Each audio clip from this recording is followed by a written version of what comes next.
training, Jenner had heard from country folklore that cowpox, a disease milkmaids caught by touching infected cows, protected them against smallpox.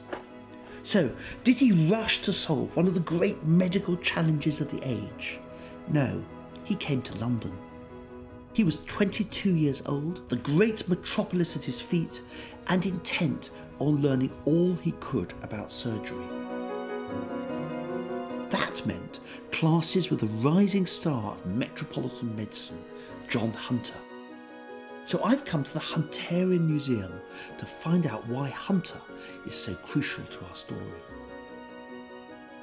Well, like many young men coming to London to further their medical career, what Jenner wanted was access to bodies. Some were gained from the gallows at Tyburn, some were gained from hospitals, and we know that while he was in London, John Hunter was dissecting bodies at St George's Hospital, and Jenner must have helped with some of those dissections. Some were almost certainly supplied by the grave robbers, the body snatchers, the resurrection men, who supplied all of the private anatomy teachers in London with the cadavers for their courses.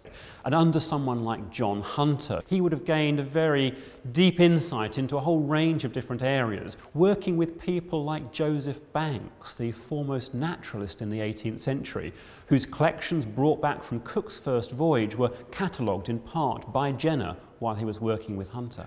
And did Hunter play any part in the vaccination story? Well, Hunter played no direct role in the introduction of vaccination, but, and it's an important but, it was Hunter who inculcated in Jenner the idea that experiment and observation were crucial to medicine.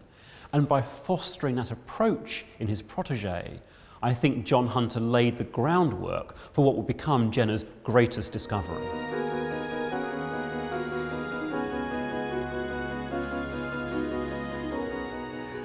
Coming here to see Hunter's great collection, I can now get the feeling of how Jenner must have been infected with a curiosity for the scientific world and all its puzzles. To Hunter's disappointment, Jenner had no intention of staying in London after his studies. Instead, he returned to Gloucestershire and set up as a country doctor.